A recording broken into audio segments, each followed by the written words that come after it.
말씀 보시겠습니다. 오늘은 히브리서 3장 1절에서 18절까지의 말씀입니다. 히브리서 3장 1절에서의 18절 말씀을 함께 교독하시고 우리 마지막 절은 다 함께 읽겠습니다.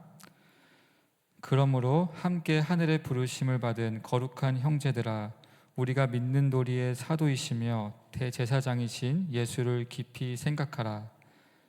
자기를 세우신 이에게 신실하시기를 모세가 하나님의 온 집에서 한 것과 같이 하셨으니, 그는 모세보다 더욱 영광을 받을 만한 것이 마치 집 지은 자가 그 집보다 더욱 존귀함 같으니라.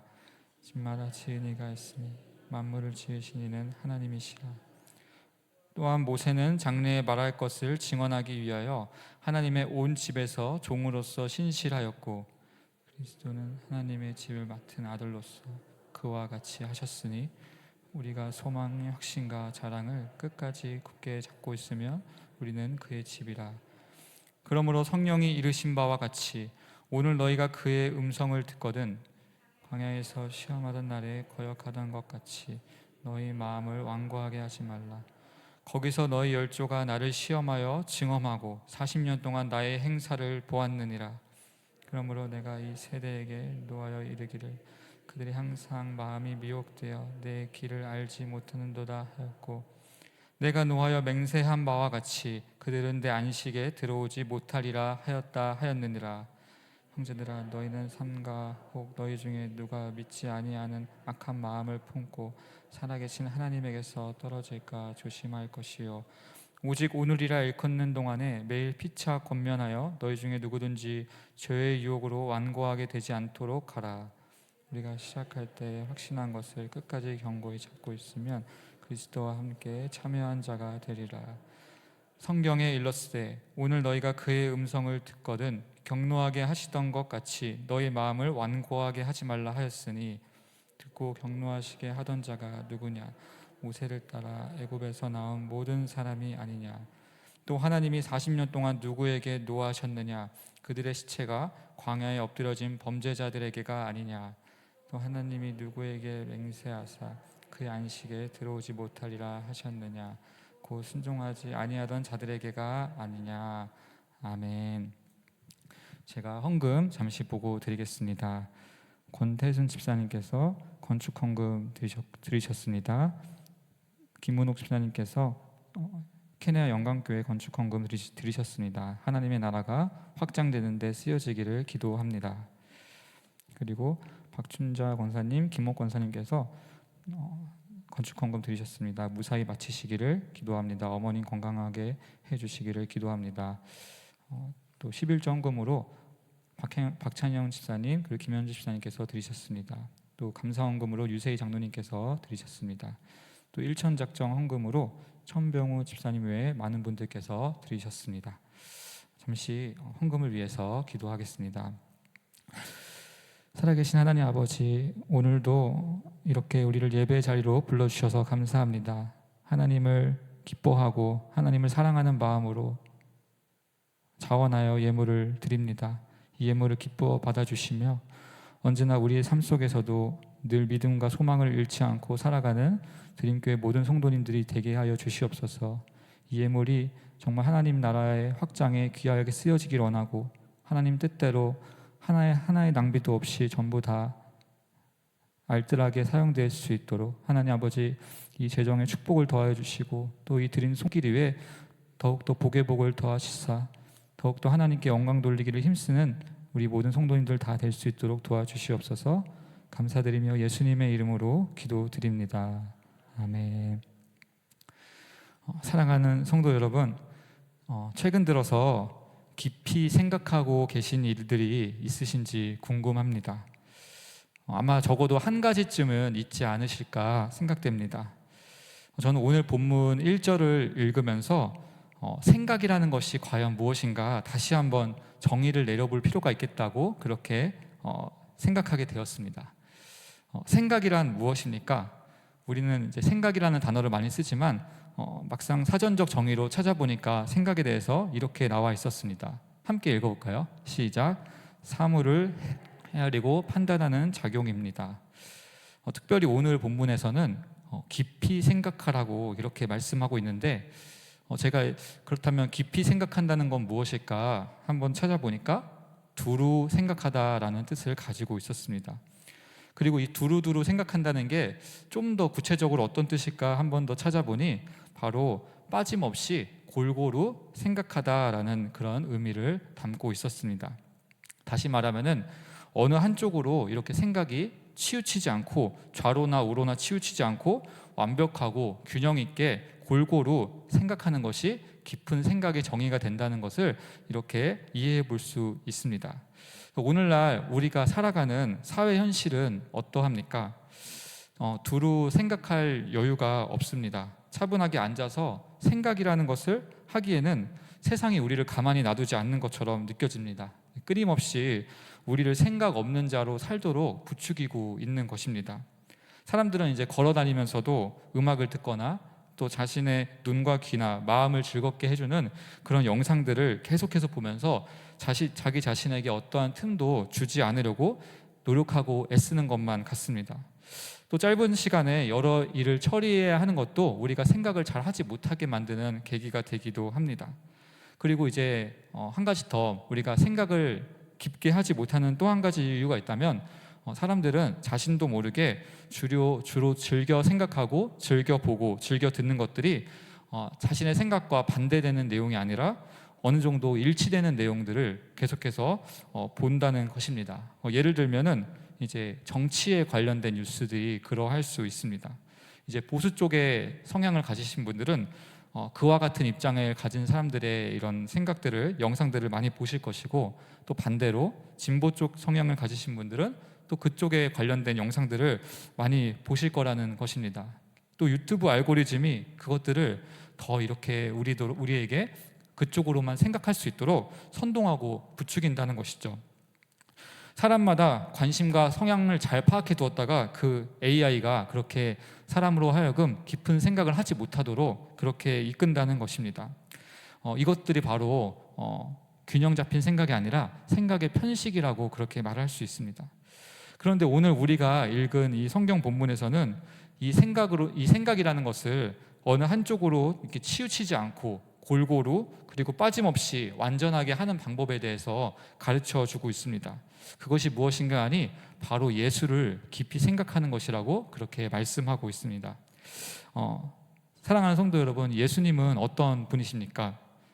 우리가 너무 잘 알고 있습니다. 길 되시고 진리 되시고 생명이 되신 분입니다. 그리고 만물의 근원이 되신 분입니다. 만물이 그로 말미암지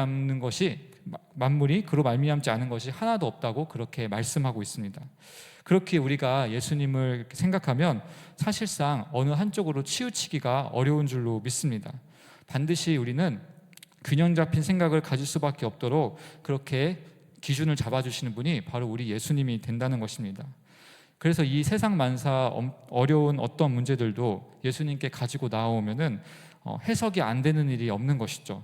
예수님은 우리로 하여금 그 자체로 깊은 생각을 할 수 있도록 도움을 주시는 분이심을 다시 한번 깨닫게 됩니다. 그래서 저는 이제 그런 의미에서 실질적으로 우리 예수님을 어떻게 더 깊이 이해해 볼 수 있을까 그렇게 말씀드려 볼 때, 우리가 매일 시행하는 이 매일 성경만큼 큐티만큼 예수님을 깊이 생각하는 데 있어서 좋은 방법이 또 없음을 다시 한번 말씀드립니다. 저는 요즘에 본의 아니게 큐티 전도자가 된 것 같습니다. 이제 영아부 설교든지 또 고등부 설교든지 어른 설교든지 계속해서 설교 때마다 말씀드리게 되는 것 같습니다. 분명히 이제 말씀을 쓰기 전에는 의도하지 않았지만 이렇게 말씀을 전하기 위해 원고지를 작성하다 보면은 큐티에 대해서 계속해서 말씀드리게 된다는 것이죠. 우리가 큐티함에 있어서 반드시 거쳐가야 하는 과정은 무엇일까요? 단순히 글자만 읽고 마치는 것이 전부가 아닌 줄로 믿습니다. 우리가 매일마다 본문을 읽을 때 그 본문 속에서 성경의 주인이 되시는 예수님을 발견하는 것이 우리에게 꼭 필요한 과정이 될 줄로 믿습니다. 큐티를 할 때에 예수님에게까지 나아가는 것이 바로 우리가 깊은 생각으로 나아가는 그런 단계인 것이죠. 처음에는 그 과정이 되게 버거울 수 있고 어려울 수 있습니다. 시간도 많이 소요될 수 있지만 우리가 그 과정을 포기하지 않고 계속해서 하나님 말씀을 묵상하는 것을 훈련하시다 보면 어느 순간 이 말씀이 꿀송이처럼 달게 느껴지는 날이 오실 줄로 믿습니다. 또 한 가지 우리가 알아야 될 것이 있다면 이 말씀 묵상이라는 것이 우리의 지혜와 지식만으로는 그 진리를 온전히 깨닫기가 불가능하다는 사실입니다. 우리 속에 거하시는 성령님께서 우리의 눈과 마음을 열어주셔야만 가능한 것이죠. 우리가 시편 118편 말씀을 한번 읽어보면 좋겠습니다. 다 함께 읽겠습니다. 시작. 내 눈을 열어서 주의 법에 기이한 것을 보게 하소서. 아멘. 또 시편 19편 7절에서 8절 말씀도 한번 번갈아 가면서 읽어보겠습니다. 여호와의 율법은 완전하여 영혼을 소생시키며 여호와의 증거는 확실하여 우둔한 자를 지혜롭게 하며 여호와의 교훈은 정직하여 마음을 기쁘게 하고 여호와의 계명은 순결하여 눈을 밝게 하는도다. 아멘. 바라옵기는 우리 모두가 말씀을 통해서 다시 한번 날마다 지혜로워지시고 또 마음의 기쁨을 회복하시고 영적인 눈이 날마다 밝아지시는 은혜가 있으시기를 간절히 소망합니다. 그것이 바로 예수를 깊이 생각하는 방법인 것입니다. 계속해서 저는 이제 오늘 본문 1절을 이렇게 보면서 다시 한번 말씀을 이어가겠습니다. 오늘 본문의 1절에 보면은 예수님이 누구신가 하니까 사도이시며 대제사장이시다 이렇게 말씀하고 있습니다. 예수님을 가리켜 사도라고 그렇게 말씀하고 있는 것입니다.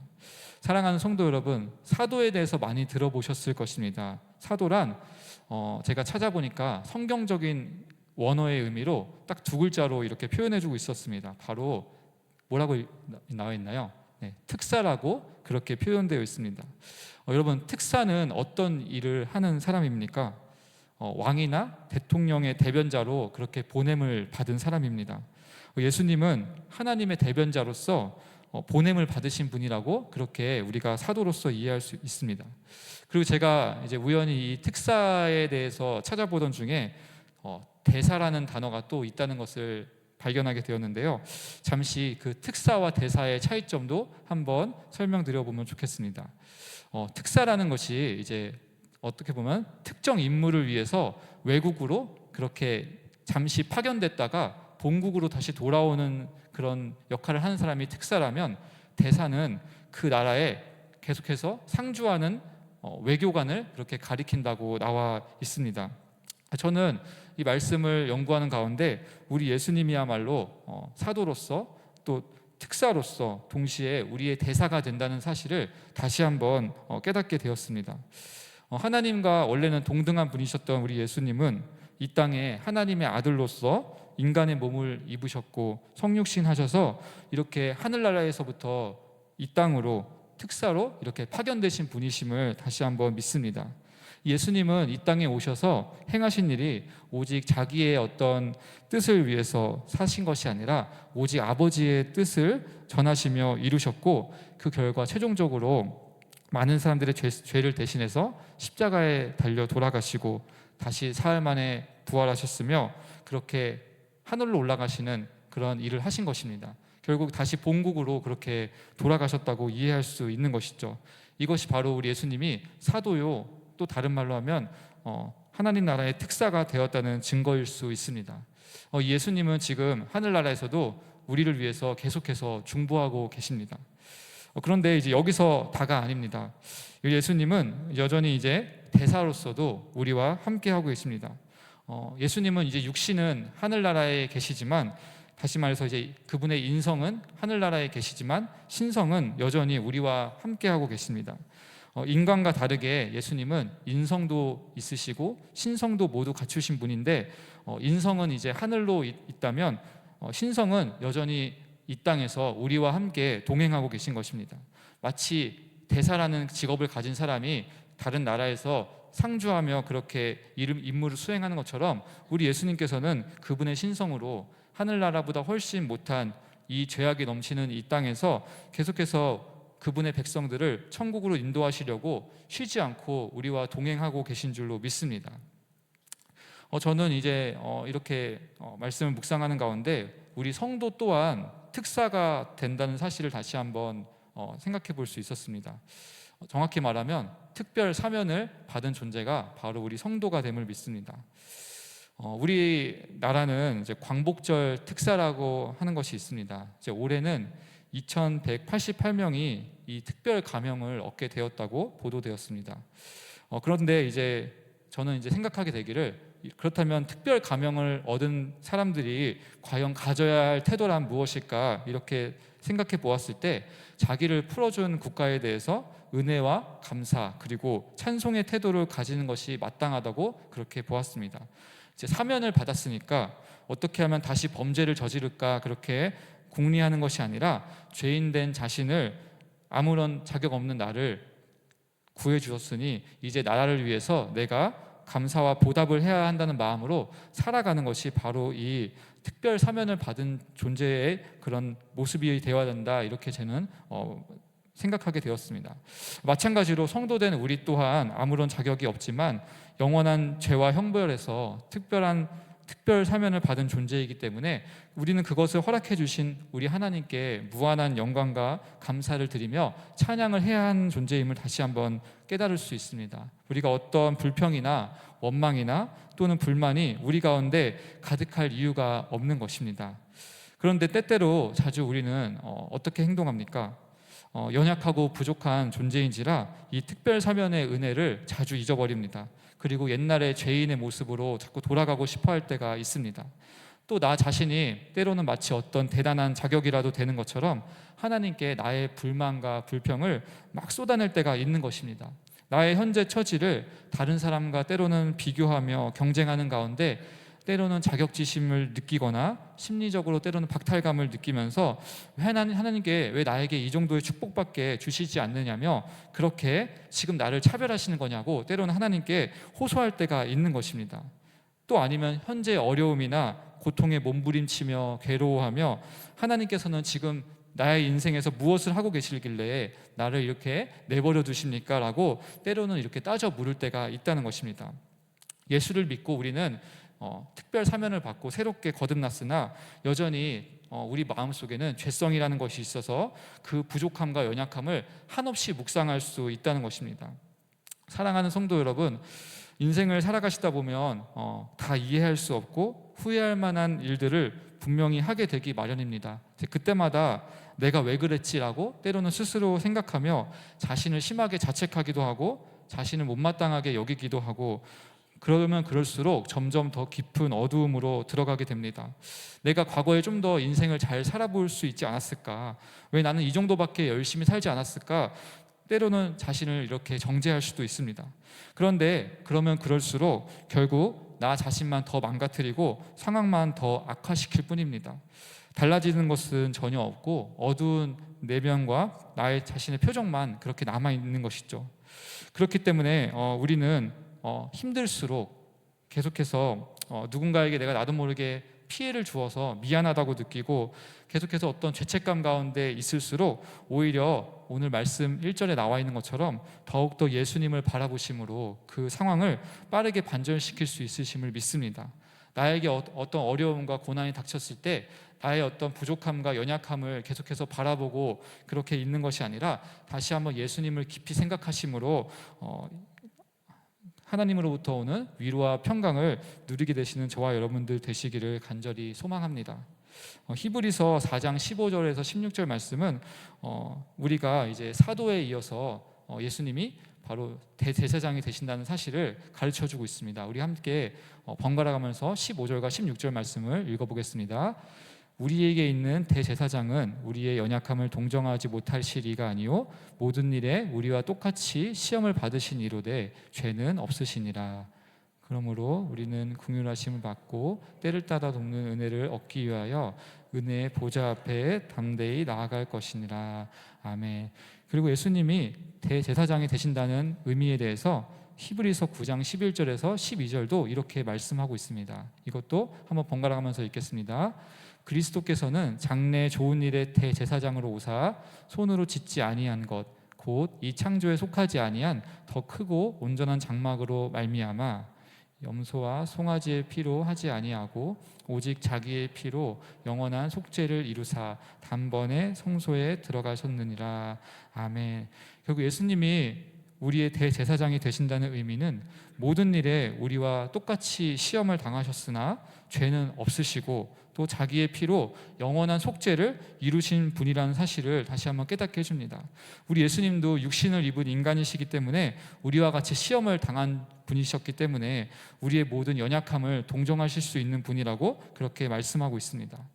사람은 사람을 다 이해하지 못하지만 심지어 목회자도 교육자도 성도를 어쩌면 다 이해할 수 없는 것이 사실이지만 우리 예수님은 우리의 대제사장으로서 언제든지 우리가 그 은혜 보좌 앞으로 나아가면 그분은 우리를 못 위로할 수 없고 다시 한번 못 격려할 수 없는 분이심을 우리가 믿고 언제든지 마음에 어려움이 있으실 때 우리의 대제사장 되신 예수님께 나아가시는 은혜가 있기를 간절히 소망합니다. 우리를 이해하지 못하셨다면 우리를 위해서 죽으실 일도 없으셨고 우리를 또 용서하실 일도 없으셨기 때문입니다. 사랑하는 성도 여러분, 저는 바라기를 우리 모두가 그렇기 때문에 항상 나 자신이 어떤 존재였는지를 잊지 않고 살게 되시기를 간절히 소망합니다. 바쁘다 보면은 은혜를 잃어버릴 수가 있습니다. 그런데 결국 은혜를 잃어버린다는 것은 나 자신이 원래 어떤 존재였는지를 잊어버리는 것과 같습니다. 우리는 모두 죽음에서 생명으로 인도해 주신 그 하나님을 날마다 깊이 생각하며 그렇게 예수님을 닮아가는 그런 훈련을 해야 할 줄로 믿습니다. 계속해서 제가 이 특사라는 단어를 가지고 좀 더 말씀을 이어가겠습니다. 그렇다면 우리가 이 특별 사면을 받은 특사임을 알 때에 이제 우리가 해야 할 일이란 무엇입니까? 다른 의미로서 이제 우리도 정말 실제로 특사로서 우리 이 땅에 파견되신 예수님처럼 우리도 하나님의 보내심을 받아서 하나님이 부르신 곳에 그렇게 파견되어야 할 줄로 믿습니다. 우리는 때로 생각하기를 이제 나를 죄로부터 용서해 주셨고 사면해 주셨으면 자유롭게 내버려 두시지 계속 우리의 일거수일투족을 감시하시는 것인가, 때로는 그렇게 생각할 수 있지만 어디까지나 우리가 죄에서 용서를 받은 것은 영원한 죽음과 죄의 형벌에서 이 자유인이 되는 대가로 예수님께서 그분의 목숨값을 주고 사셨다는 그 사실을 우리는 잊지 말아야 합니다. 이 특별 사면을 받았으니까 우리는 얼씨구나 좋다고 말하면서 이렇게 제멋대로 지내는 것이 우리의 부르심이 아니라 이제는 원래 우리 하나님의 뜻을 따라서 다시 한번 살게 되어야 할 줄로 믿습니다. 우리의 일터와 또 우리의 가정과 또 이곳 문막과 원주와 드림교회가 우리가 바로 특사로 파견된 자리가 될 줄로 믿습니다. 하나님께서는 우리가 이 땅을 살아가면서 만나는 모든 관계 가운데 그분의 성품을 나타내기를 기뻐하시고 또 그분의 복음을 전하는 데까지 나아가기를 원하시는 줄로 믿습니다. 바라옵기는 우리 모두가 하나님의 특사된 자격으로서 열심히 그분의 뜻을 따라서 사시다가 다음 마지막 날 우리 천국 본향으로 다시 복귀하실 때에 그 하나님만이 주실 수 있는 그 명예 훈장을 몸에 새기시고 생명의 면류관을 머리에 쓰시고 그렇게 자랑스럽게 천국에 입성하게 되시기를 간절히 소망합니다. 1절에서 계속해서 사도와 대제사장이라는 그 단어를 함께 살펴보면 좋겠습니다. 예수님은 우리의 사도이시며 대제사장이라고 말씀하고 있는데 사도와 대제사장의 공통된 어떤 의미부터 잠깐 말씀드리면 이렇게 말씀드릴 수 있습니다. 두 사람 다 인간을 하나님께로 이끄는 중보자라는 뜻입니다. 사도란 방금 말씀드렸다시피 하나님의 뜻을 인간에게 이렇게 전하는데 그 역할을 하였다면 대제사장은 반대로 백성의 죄를 하나님께 이렇게 가져가서 백성을 대신하여 그렇게 속죄를 요청하는 역할을 하는 존재라 할 수 있습니다. 오늘 본문에서 이제 히브리서 기자는 모세와 예수님을 비교하고 있는데요. 예수님은 집을 만드신 분이라고 이야기하고 있고 모세는 그 집의 종에 불과하다고 그렇게 이야기하고 있습니다. 우리가 함께 히브리서 3장 2절에서 3절 말씀도 함께 번갈아 가면서 읽어보면 좋겠습니다. 그는 자기를 세우신 이에게 신실하시기를 모세가 하나님의 온 집에서 한 것과 같이 하셨으니 그는 모세보다 더욱 영광을 받을 만한 것이 마치 집 지은 자가 그 집보다 더욱 존귀함 같으니라. 아멘. 본문 1절에 이거에서 한번 모세와 예수님을 이제 한번 비교해 보겠습니다. 다시 한번 말씀드리는 것은 히브리서는 어떤 책인가 하면 다시 그 모세에게로 돌아가고 싶어하는 그 유대인들을 이렇게 책망하고 예수 그리스도가 모세보다 더 우월하다고 적은 책입니다.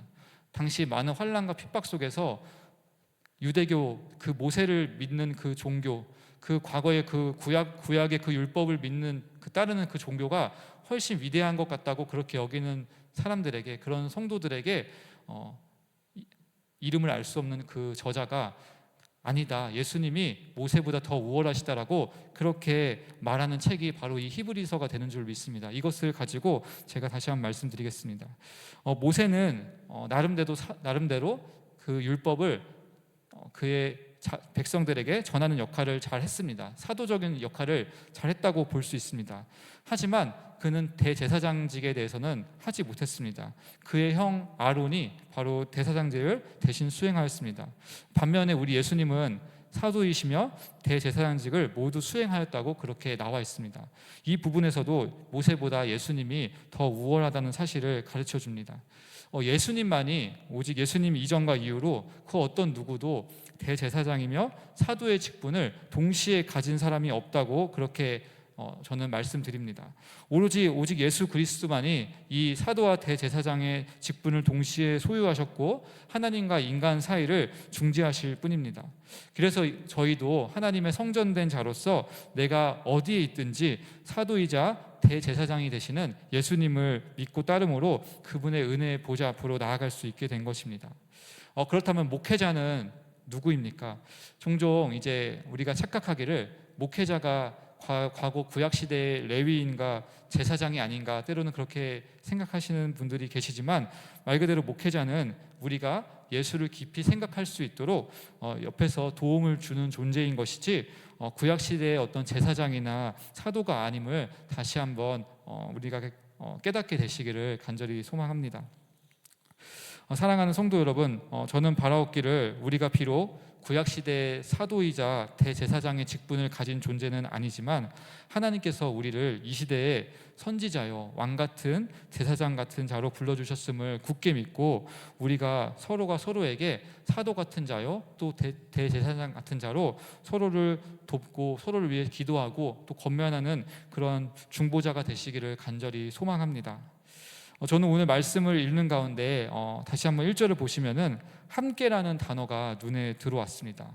함께 하늘의 거룩한 부르심을 받은 형제들아, 이렇게 1절에서 말씀하고 있는데요.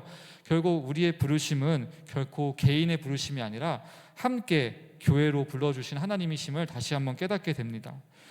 교회란 우리가 어떻게 이해하고 있습니까? 예수님을 믿는 두세 사람 이상의 공동체라고 그렇게 우리가 이해하고 있습니다.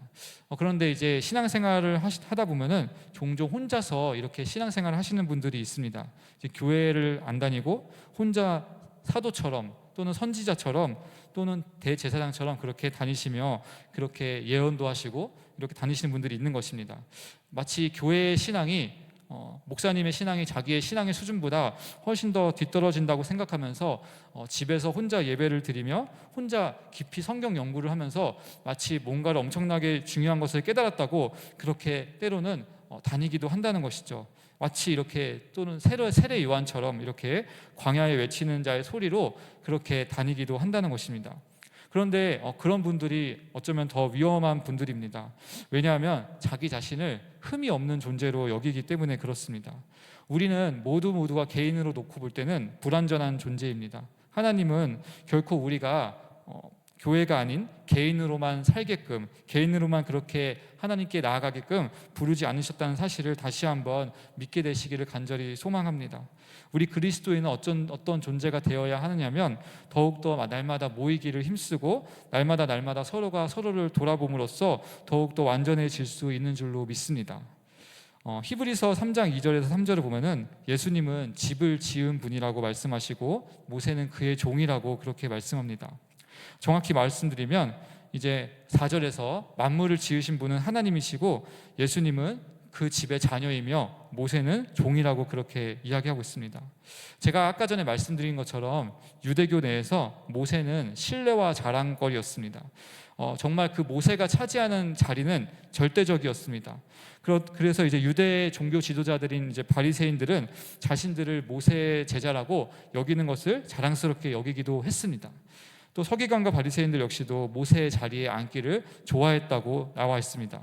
그런데 오늘 본문에서 히브리서 기자는 예수님이 모세보다 더 나은 존재라고 이야기하고 있습니다. 그러니 환난과 핍박을 피해서 유대교로 제발 돌아가지 말라고 그렇게 호소하고 있는 것입니다. 우리가 이 시간 잠시 5절과 6절도 한번 읽어보면 좋겠습니다. 우리가 번갈아 가면서 이것도 한번 읽어보겠습니다. 또한 모세는 장래에 말할 것을 증언하기 위하여 하나님의 온 집에서 종으로 신실하였고 그리스도는 하나님의 집을 맡은 아들로서 그와 같이 하였으니 우리가 소망의 확신과 자랑을 끝까지 붙잡고 있으면 우리는 그의 집이라. 아멘. 사랑하는 성도 여러분, 집이라는 것은 어떤 특징이 있습니까? 이제 가족들이 매일같이 함께 모여서 밥을 먹고 대화를 나누고 잠을 자고 안식을 취하는 공간으로 그렇게 이해하고 있습니다. 각자마다 이제 역할이 전부 다 신분도 전부 다 다른 그 가족 구성원들이 모여서 때가 되면 함께 모여서 밥을 먹고 생각을 나누고 서로 사랑하는 공간이 바로 집인 것입니다. 저는 오늘날 우리 교회가 다시 한번 이 집과 같은 역할을 하는 줄로 믿습니다. 점점 개인주의와 이기주의가 심해지는 이 시대 사회 현실 속에서 오늘 성경 본문은 우리는 그의 집이라고 이렇게 이야기하면서 그리스도인의 정체성을 가지고 함께 모이기를 힘쓰라고 그렇게 말씀하고 있습니다. 우리가 모였을 때 가져야 할 그 태도에 대해서 히브리서 3장 13절에서 14절은 이렇게 이야기하고 있습니다. 이것도 함께 번갈아가면서 읽겠습니다. 오직 오늘이라 일컫는 동안에 매일 피차 권면하여 너희 중에 누구든지 죄의 유혹으로 완고하게 되지 않도록 하라. 우리가 시작할 때에 확신한 것을 끝까지 견고히 잡고 있으면 그리스도와 함께 참여한 자가 되리라. 아멘. 사랑하는 성도 여러분, 저는 오늘 말씀을 묵상하는 가운데 우리가 이 세상에서 중간에 탈락하지 않고 끝까지 가기 위해서 필요한 두 단어가 있다면 바로 오늘 마지막에 읽은 그 오늘과 매일이라는 단어로부터 그 깨달음을 얻게 되었습니다. 끝을 우리는 알 수 없는 존재이고 어쩌면 당장 내일 일도 예측하지 못하는 것이 우리의 인생인데 하나님께서는 오늘이라는 선물을 매일매일 우리에게 주시면서 결국에는 우리가 그 오늘을 매일매일 충성되게 살아갈 때 그 오늘이라는 그 시간에 다른 것을 생각하지 않고 다른 것을 묵상하지 않고 예수를 깊이 묵상하며 그렇게 살아갈 때에 결국 우리가 어느 순간 끝까지 하나님 나라에 도달할 것이라고 그렇게 말씀해 주신 줄로 믿습니다. 성도란 결국 오늘을 사는 존재인 것입니다. 어제의 후회나 내일의 염려 가운데 사는 존재가 아니라 성도는 그 예수님이라는 한 지붕 아래서 한 가족으로서 때로는 우리가 물론 대제사장은 아니지만 대제사장처럼 서로를 위해서 기도하며 또 사도처럼 서로에게 권면하며 그렇게 하나님의 뜻대로 살기를 힘써야 한다는 것입니다. 오늘 5절에 보면은 우리가 이 소망의 확신과 자랑을 끝까지 붙들고 있으면 결국 끝까지 우리가 구원을 얻을 것이라고 말씀합니다. 결국 우리의 소망의 확신과 자랑은 현재 내가 가진 재산도 아니며 나의 자녀가 잘 되는 것도 아니며 어떤 직분이나 직업도 아니며 오직 우리의 대제사장이자 사도가 되시는 예수님이 되어질 때 비로소 우리는 그 하나님의 집 안에서 안식할 수 있게 될 줄로 믿습니다. 이 세상이라는 험난한 사회 속에서 안식과 평안이라는 이 단어는 오직 우리 하나님밖에 주실 수 없는 것입니다. 저와 여러분 모두가 다시 한번 우리가 한 교회로서 우리가 그렇게 모이기를 힘쓰고 악으로부터 보호받는 그런 축복이 있기를 간절히 소망합니다. 저는 오늘 이 집에 대해서 묵상하면서 우리에게 있어서 하나님이 우리는 그의 집이라 이렇게 단어를 묵상하는 가운데 저는 사실 본 적이 없지만 옛날에 한 지붕 세 가족이라는 그런 드라마가 떠올랐습니다. 엄청 옛날 드라마라고 들었는데 이웃 간에 정말 찾아보기 어려운 사랑과 정을 나누는 그런 드라마라고 그렇게 제가 알고 몇 편 보게 되었습니다. 오늘날 저희는 이렇게 한 식구로 부름을 받은 줄로 믿습니다.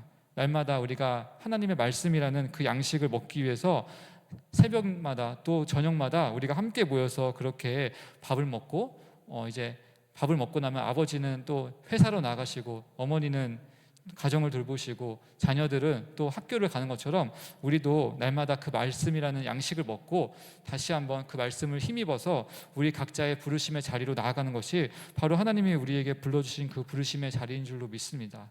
바라옵기는 저희가 오늘 제 제목 지은 것처럼 한 지붕 아래 새 가족이라는 마음으로 우리 각자에게 다 가족이 있지만 다시 한번 우리가 예수 그리스도 안에서 한 가족으로 부름받았음을 굳게 믿고 우리가 날마다 다른 것들을 생각하는 것이 아니라 예수님을 깊이 생각하심으로, 특별히 사도 되시며 대제사장이 되시는 우리 예수님을 깊이 묵상하심으로 날마다 우리가 주님을 닮아가시고 주님 뜻대로 살아가심으로 끝까지 우리가 이 믿음의 경주를 완수하시는 저와 여러분들 되시면 좋겠습니다. 이상으로 기도함으로 말씀을 마치겠습니다. 살아계신 하나님 감사합니다.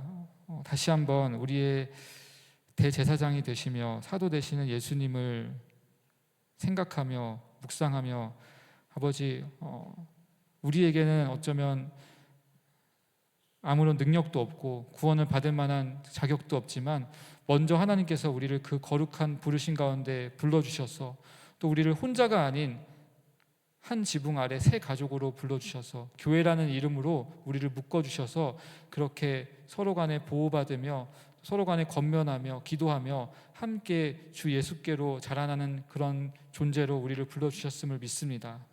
바라옵기는 아버지, 우리가 오늘 말씀 들은 것처럼 나 자신을 늘 생각하며 스스로의 어떤 불안한 내면과 때로는 혹독한 현실과 여러 가지 어려움들을 묵상하며 그렇게 점점 더 낙심하고 좌절 가운데 살아가는 것이 아니라 예수를 깊이 생각하며 그 예수님을 생각할 때에 결국 우리 인생의 어떠한 문제도 해결되지 않을 것이 없음을 굳게 믿고 점점 더 주님께로 나아가므로 우리가 결국에는 승리하는 인생 될 수 있도록 주님 인도하여 주시옵소서. 아버지, 그리하여서 다시 한번 오늘도 말씀을 먹으며 나아갑니다. 아버지, 우리가 하나님의 말씀을 그 어느 것도 편식하지 않으며 정말 하나님의 말씀을 두루두루 골고루 그렇게 씹어 먹으며 하나님, 점점 더 우리가 그리스도인답게 살아가기를 소망하오니 아버지, 우리 드림교회 모든 성도님들을 더욱더 영육간에 강건하게 해주시고 그래서 믿음이 더욱더 온전케 되게 해주셔서 아버지, 그 주의 부르심을 능히 수행하고도 남을 만한 그런 믿음을 더하여 주시기를 간절히 소망합니다.